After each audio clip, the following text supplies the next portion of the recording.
Trey ran hard, and that combination of things really helped and boosted our run game. So we'll see where that takes us on Saturday against Rutgers, but we want to be playing our best football here down the stretch, and that's a big part of what we've been focusing on. This time of year you want to be enhancing the things you're doing well, and improving the things that you feel like you need to improve on.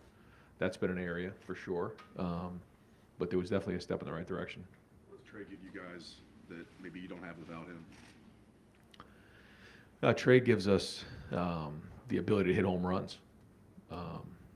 Trey's very competitive. He's versatile. He can do a lot of things in the passing game and the run game. So having him in there makes our offense much different.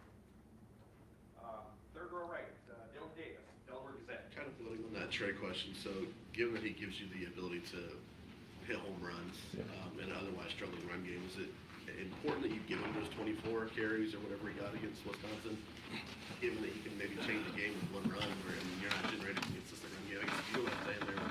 Tim only gets 3 questions. He was late for the press conference today. So only gets 3. Tim. I think we always have to find ways to get Trey the ball. Our playmakers, whether it's again in the run game, pass game, across the board, and I think he ran 24 times in this game, and that was a healthy bit for him, especially coming off of a couple week time where he wasn't on the field, and but we worked hard the week before to get his wind up, so he was able to do that. Then real quick on Emeka, is he still online? We're expecting him to practice this week. He was available for the game on Saturday. We just didn't feel like he was quite where he needed to be, and had a bunch of guys step up for him, but looking for a full day of work here today, and then a full week, and then going in, we want him to be full go. But he was ready, and he's working hard. He's a tremendous young man. I mean, just the attitude he's had, that he wants to get on the field, and he's forced others to pull him back, and that's the attitude you want to have. And that it's a great sign for your team when guys are just fighting to get back on the field, and he's one of them. Stephen Means, Cleveland.com. A little bit more on Trey. You guys made a concerted effort to get him going in the pass game as well in that second quarter. What does he give you? And when you're trying to get the running backs involved in the pass game, but you're also trying to get the tight ends involved in the pass game, do they kind of take away from each other when you're trying to get the ball spread around more? Well, you have the matchups that are the most noticeable, which is the receivers and the corners, and then you have different zones and man that you got to identify. But ultimately, what you're trying to do is space it out versus zone and win against man-to-man.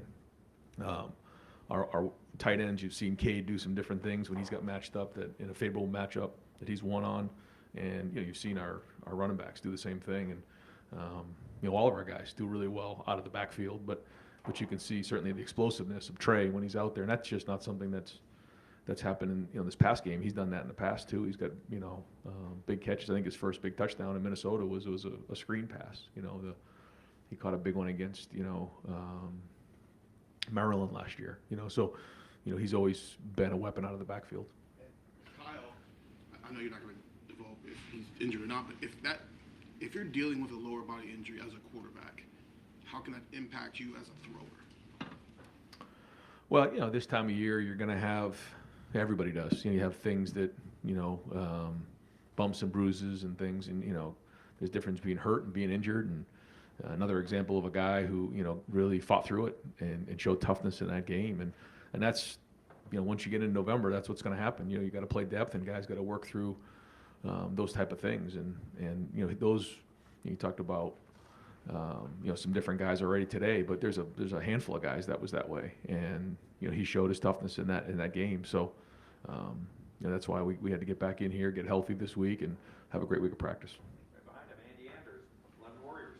Yeah, you talk about this run that you're going to go on here in November. It's something you brought up since the end of the Wisconsin game. Just what have you learned through your first few years as a head coach about November, maybe that's different that you've taken and you can now apply to these late season runs? Well, I just think the biggest thing is every week there's issues that you have to address, and like you said, you learn every year different things. You learn so much. You have to take a self-assessment after every season and figure out the things that you did well and the things you got to improve on, the things you learned, and you got to get them fixed. And I think, as you look at this season, we've said we want to play our best football in November because, that's where the biggest games are. So it's been a constant build. That's been the message. But along the way, you got to win every game. So what does that mean after a game and you win? You have to identify the issues because they're there, whether you win or lose, and get them fixed so that when you get down the road, you're at full capacity. Tony Herman, Buckeye Huddle. Ryan, with respect to the injury policy, what's the timeline on Devin, if you can update anything there? Again, it's hard for me to talk specifics, but, we're expecting Devin to practice today. In what capacity, we'll see. But, we're going to see him out there today. And then what are you missing when you don't have a Mecca? Mecca is a warrior. He's productive. He's tough. He's a great leader. He does a lot of things for us. That being said, I think Xavier Johnson has done a really nice job stepping in. I feel like Julian has stepped up in other ways, not just in the passing game. And certainly Marvin has done a great job. Cade, the guys have stepped up when he hasn't been out there. But, having him back does open up a lot of different things for us. And, it's well documented, his production since he's been here. And, again, when we have all of our guys out there, we're full of capacity, then, we're the most dangerous. But that doesn't mean we haven't got a bunch of guys that stepped up and they've kind of found different roles and you could see a little bit of that kind of showing itself on Saturday night. Rob Holler, Dispatch. Ryan, how did Kyle grade out? He had some, really good snaps. He, if you were grading whatever number of plays, there was a lot of pluses there. The thing that's hard about a quarterback is, one play can ruin your whole day. And there were some critical errors in there that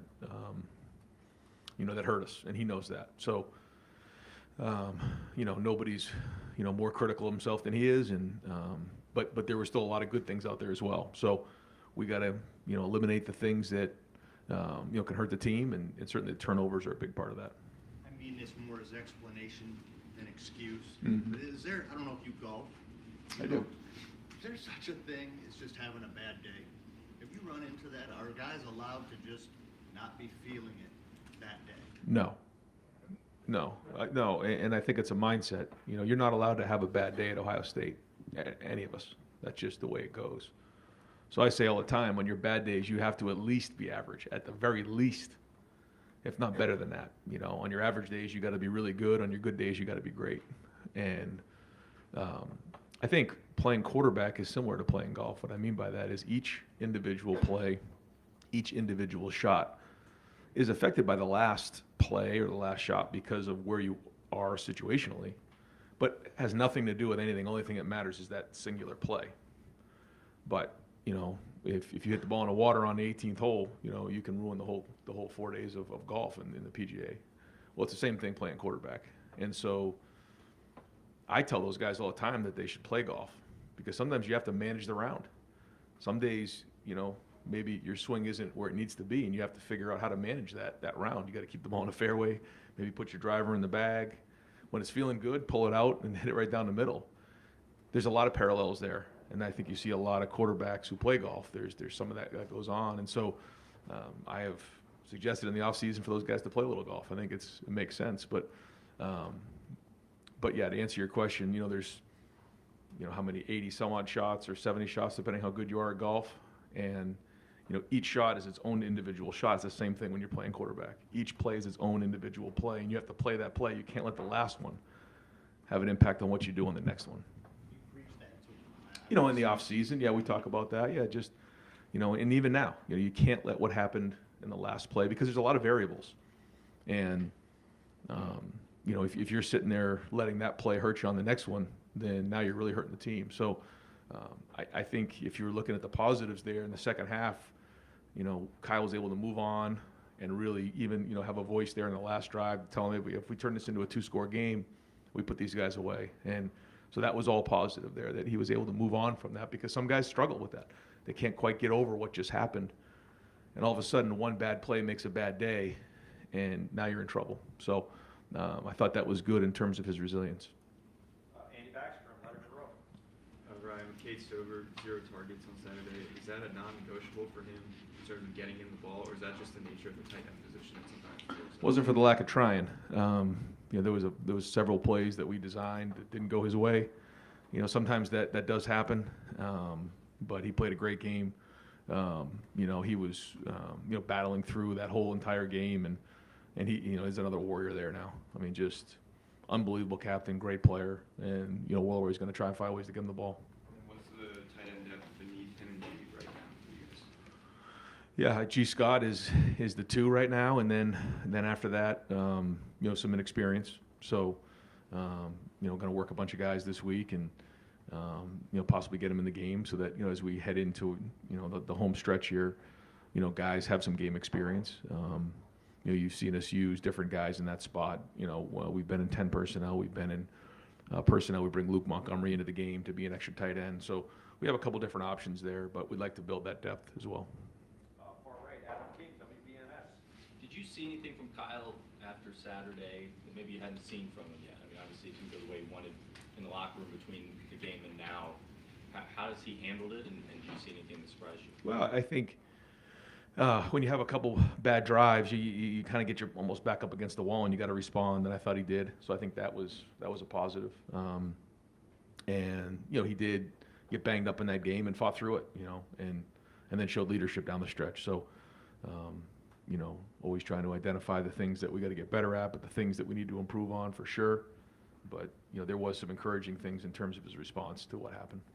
When you look at a moment like that as a quarterback, how much does having a guy like Marvin Harrison Jr. just become just kind of an outlet at that point? Oh yeah, that's very important.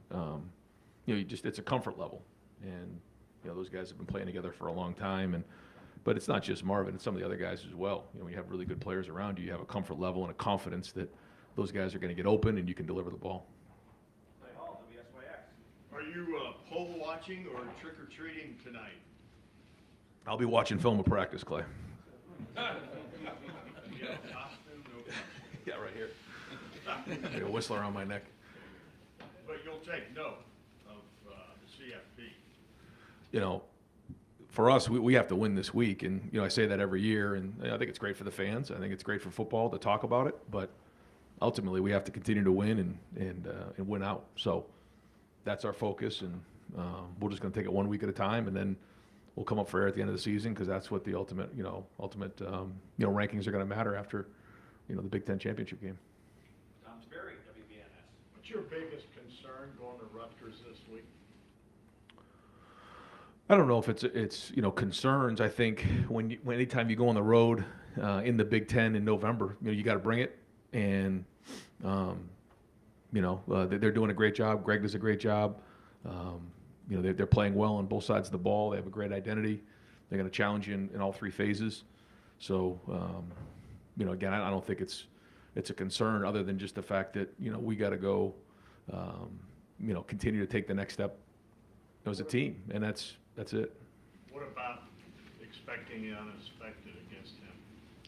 Yeah, creative in a lot of ways, certainly in special teams, and tries to attack you. So, we got to have a good plan for that, and we have some real veteran guys who are aware, and so we'll challenge them and make sure that we're sound in all those areas because they do a great job with that and are creative for sure. Far left, Jared Smalley, WCMA. Hey Ryan, obviously with Greg being back at Rutgers, they're going to play good defense, and they are. Statistically, they are. I'm wondering, when you look at evaluating them through the season, the way they've played, some of the better teams they've played, especially on defense, really, really strong against the pass. What do you see on tape that gives you an idea of why they're having some success? Combination of good players. I think the talent has been upgraded. I think they do a good job schematically and play complementary football. And I just think it's all of those things, and so that's why we got to do a great job of preparing. And each week has its own challenge, and this is just another version of it. When you guys recruited Davison, was the hope that it was the pitch, hey, you get to play as your brother? No, but But no, he and his family, and they've it's been such a great addition to our program having Davison here. Just his competitiveness, the way he comes to work every day. He's a pro, and we're awful glad that he joined us. Right in front of him, Nathan Baird, Cleveland.com. Right after the game, you weren't even really aware that what exactly happened with Lathan. Do you have a better sense now that that's going to be long term, or if you guys got lucky there? I think probably have an update later in the week. We're still trying to figure out kind of the timeline on that, but yeah, we definitely have a better idea, just not definitive. In general, in a season like this where this offense hasn't been quite as efficient, scoring isn't quite as prolific, is the calculus for you changing at all on when to go for it on fourth down, when to kick a field goal in that plus territory, maybe especially in the red zone, fourth and short, those things? The two spots in particular on third down, I'm as the coach, I'm going to take responsibility that, it's my responsibility to make sure that doesn't happen. We can't get, pushed out of field goal range in those two situations. So, you want to be aggressive, but, I look back and probably should have run it in those situations, added a few yards to it and kicked the field goal to make it a 2-score game. But, want to be aggressive and throw the ball. Got pushed out of field goal range in both of those spots. So I've got to think through that a little bit. So ultimately, that's my responsibility. So I think we've got to make sure in that spot we turn that into a 2-score game, especially with how well our defense is playing. Are you saying you look at it maybe differently this year than you would have looked at it last year, 2 years ago, 3 years ago? I think our defense is playing really good football right now, and based on how the game is playing out, you try to get an idea, are they in control of the game? I felt like the last couple of weeks, our defense has been in control of the game. And based on that, you try to make the best decision to either make it a 1, 2, 3-score game in that spot. I think we'll have to talk about, games in particular when it comes to that. But remember, the goal is just to go 1-0 every Saturday. And that's our job. Now, again, we don't turn the ball over in the first half. It doesn't have to be as close as it had to be. But that's our challenge for this week, is just play cleaner. And I tell our guys all the time, we're in control. If we play clean, if we play well, then it's not as much of a game in the fourth quarter as it was last week. But Wisconsin's a very good team. They're very well coached, and so is Rutgers. And so, playing in this conference is not easy. And so we'll keep grinding and keep pushing, to play perfect football, because that's what we want to do. Dan Hope, Love Warriors. Ryan, with Kyle dealing with that injury, do you have to manage him any differently, whether in practice or even in the game, just to try to keep him healthy for the stretch run? I think you're always aware of, where guys are at. It's a long season, but you got to do what you got to do to win the game too.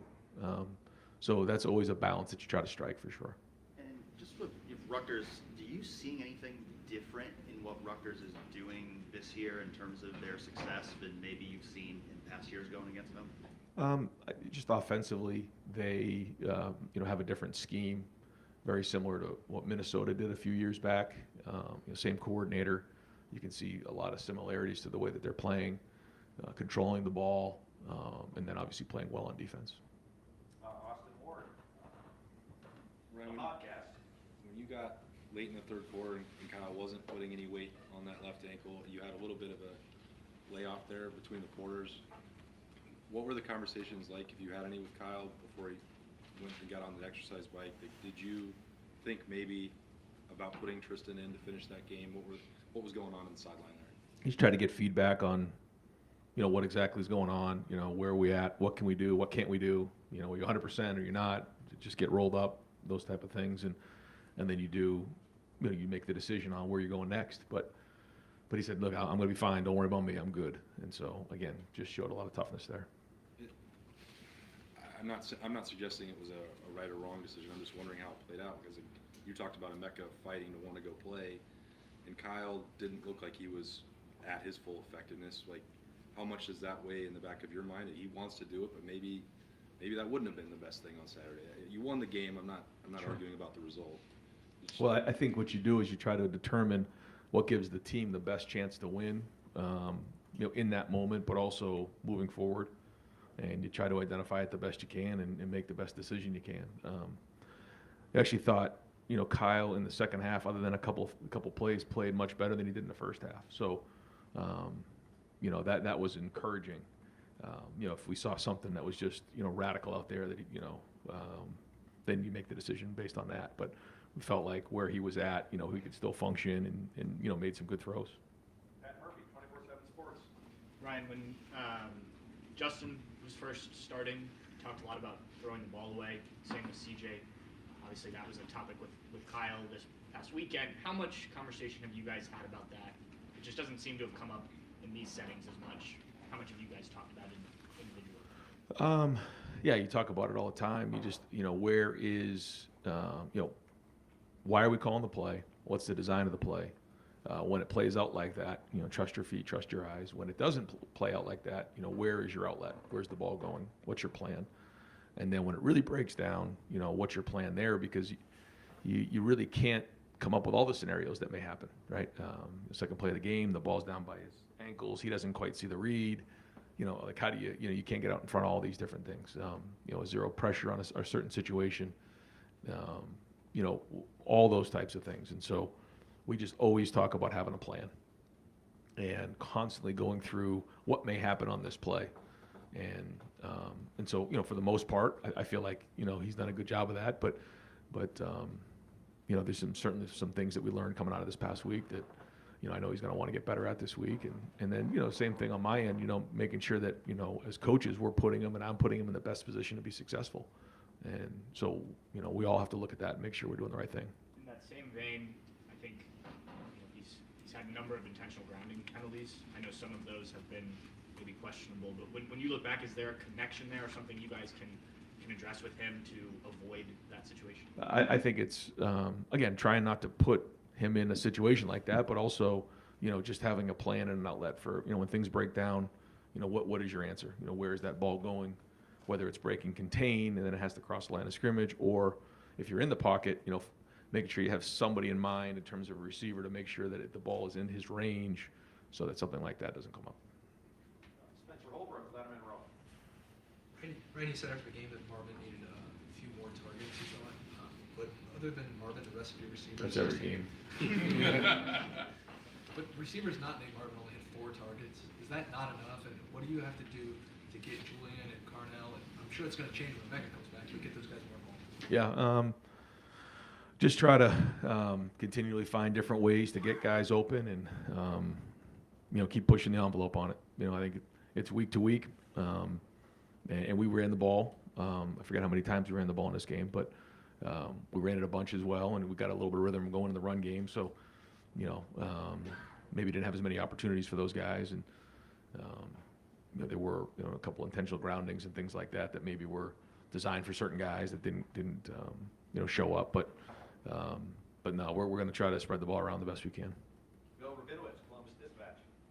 Yeah, second play of the game, you referenced the low snap. On that play, the 3 interior linemen ended up blocking one guy that allowed the blitzer go free. I'm sure in the 8th game of the year, that's not something you want to see. I mean, you said there's progress in the offensive line. Is there enough progress, and then where does it stand? Well, that play in particular, the guy who blitzed was hot, and the play was designed to block the 2 guys off the edge, and Kyle didn't quite see him coming. So, he said once his eyes went down, he couldn't see him. If his eyes were up, he would have seen that was a pressure, and the ball would have gone to Trey. And we had 2 blockers out in front of him, and probably would have been an explosive play. Didn't happen.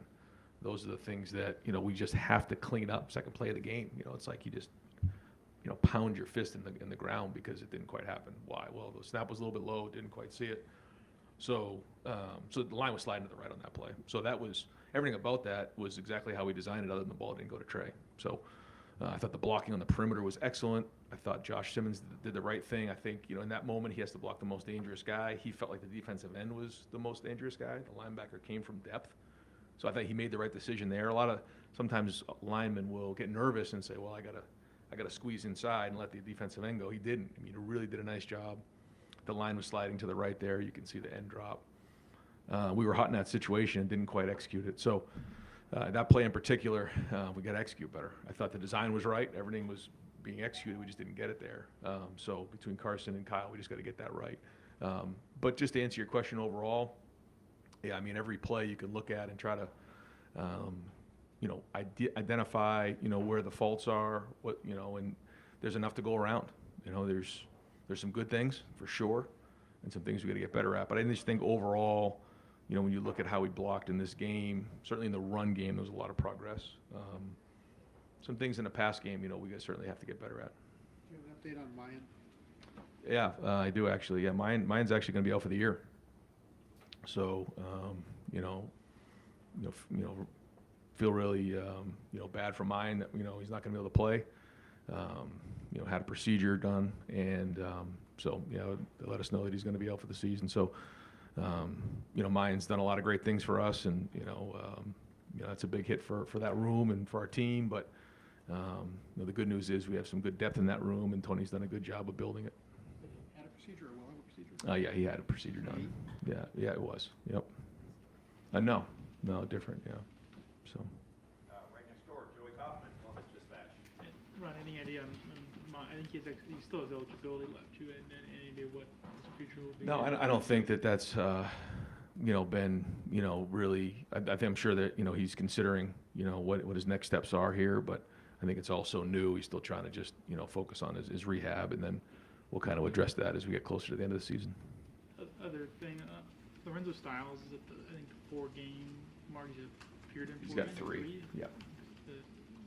But what's any idea what the plan is for him this year? Because I guess he's got one more game to play in. The plan is for him to play in one more game, and then kind of go from there. So we just felt like if we needed him and there was an emergency that we were going to put him in the game. Other than that, we were going to try to hold this year for him to learn the position, get better, play in those 4 games, and then keep that red shirt. Right next door, Tim May, on 3, Letterman Row. Thank you, Jerry. Sorry about being late, by the way. It's all right. Number one, is there a knack to running an end around, your jet, whatever you want to call it? And does it look like Xavier Johnson, looking for the cut up? I mean, I think it's key there. Yeah. And look like that's coming on for him. I mean, do you agree with that? What do you see there that's promising? Because that kind of developing more into a weapon. Yeah, he's he can run all of our run plays. You've seen him run counter last year. You've seen him run the stretch play, inside zone, stretch from the offset. The play in particular that you're talking about is a play that the 49ers have kind of made popular there with Deebo Samuel, as a receiver, and Mecca's run that play in the past. It takes a guy who has some running back skills, a bigger guy who, like you said, can look to circle the field and then upcut when he needs to, and then kind of find his way through. But it certainly fit last week, and he's got a good knack for that, like you said. And as you look around the country, I mean, Debo Sweeney kind of went off on a caller, like on his college show last night or night before last, whatever. But the pressure he's feeling, can you explain the pressure that you're feeling right now with an unbeaten team, probably ranked 1 or 2 or 3 in the college football playoff rankings tonight, et cetera, and you're sitting there answering questions mostly about stuff that could be better. You understand? What does that pressure feel like internally for you? It's just that's the job, and you try to take it one day at a time, and you try to grow and you try to learn, but ultimately this is about the kids. This is about the players. I call them kids. These guys aren't kids; they're grown men. It's about them, and that's why you get into coaching, is to have an impact on young people. And along the way, you're very competitive, and you want to go compete for championships, and that's why you come to a place that is so special like Ohio State. And but you have to stay focused on what really matters, and it's just those players, and putting them in the best position you could possibly put them in, figuring out what you got to do on a year-to-year basis to get it better, and then just pouring in all your time and effort to give them the best chance to be successful on Saturday, because that's it. I mean, that's why you get into coaching. And being able to watch my son play high school football this year was like almost refreshing for me, because those guys, whether it was Ohio State football or their high school team, I mean, they were living and dying by every single game. I mean, when they win, it's, dinner at Roosters, and everybody still got the eye paint on their eyes, and the girls are around, and everybody's feeling good. And when they lose, it's like the world comes to an end. And that's why you get into coaching, And there's a lot of things that come with it. I get it, but the focus has to be on that. And when you think about that, there is no pressure. Were you in the stands or the sidelines? You're going, what was that call? No comment on that. No comment. I asked you a little bit about this on Saturday night, but following up, is there a sense that this running game is coming along? I mean, what like y'all kept knocking at the door until it opened the other night. Yeah, well, we took a step in the right direction, and getting Trey back helped us. But that was one game. We'll figure out where we're at this week, and then at the end of the season, you come up for air and figure out where you're at. But we know where it needs to be in order to have the balance to go win a championship. And so the one thing about this team, they come to work every week, and they want to get better every week. They prepare at a high level, and they have high aspirations. I mean, they want to win them all. So we'll get back to work today. Bill Landis, the podcast. Ryan, what you just said about sometimes offensive linemen getting a little nervous and maybe pinching down instead of taking the outside guy. Is that what happened on the fourth down play, the first fourth down play? It looked like they had 3 over Josh Fryer, 1 drop, 1 round with Trey, and then the outside guy came, and Josh looked like he was like maybe a half step slow to get there, and that's kind of how the play broke down. Is that kind of what we're talking about? In that particular protection, yeah, that was a 5-man protection in the end. When the back released, you saw the safety run with the wheel route, and then you kind of have to sort out what the most dangerous is in there. So, I don't remember exactly how that fit on that side of it, but yeah, that was a 5-man protection as well. For any, developing quarterback, not Kyle specifically, anyone he worked with, what is the balance between wanting to play fast, react quickly, make quick reads, but not allow yourself to get sped up in a way that impacts your mechanics and perhaps your accuracy? It's one of the things that I talk about all the time with those guys is finding the speed of the game. And you can be a second too slow, you can be a second too fast, or even a half a second on both ends. And the best way to do that and to find the speed of the game is your feet. And that's where your feet have to translate in practice to the game. And, I think when you watch Kyle's feet, when his feet are underneath him, he's trusting his eyes and he's trusting his feet. That's when he's playing his best football. So that'll continue to be the message. You mentioned feet a lot with Kyle, and it appears that one of his feet are injured. Is it hard to be consistent with that when you're not 100% with that kind of part of your body? I don't know. I mean, there's, this time of year, there's going to be a lot of things that come up, and, it's just kind of the way it goes. But I say it all the time, and Coach Mick says it all the time, nobody cares. We got to go win games. So that's the mentality our entire team has. And then right next door, we'll wrap it up with Doug Lamorese, Kings of Columbus. Right. You talked about this a little bit. You guys are averaging like 33 points a game offensively this year, only giving up 10. Most of your tenure, you guys are scoring in the mid-40s, but the last several years you're giving up points in the 20s. Just what's the process of, it's a little bit of a different game. You talked about it some, but just what's it been like for you guys understanding what this team is and then how that may or may not affect decision-making, how you coach and stuff you do during a game? Yeah, well, I think the goal is always to score as many points as you can on offense. So that hasn't changed. I think early on, when you have some new faces in there, maybe you're trying to build as you go. But then when you find yourself in, we've been in some top 10 matchup games, some top 25 matchup games where, you got to do everything you possibly can to win those games. And then, we're looking to continue to build as we go. If we take care of the football and are more efficient, then maybe we are in the 40s here. And so what's happened in the past has happened in the past, so let's get ourselves into the 40s here in the month of November. That's the goal.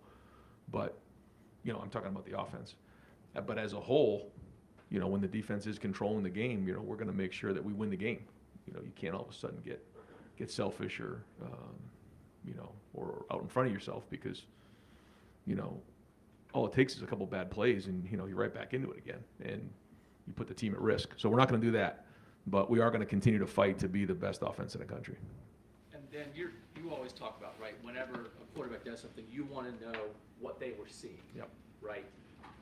the first pick with Kyle, what was that conversation like? And just, 8 games into this season, in terms of your quarterback seeing the game and just decision-making in general, where is he there?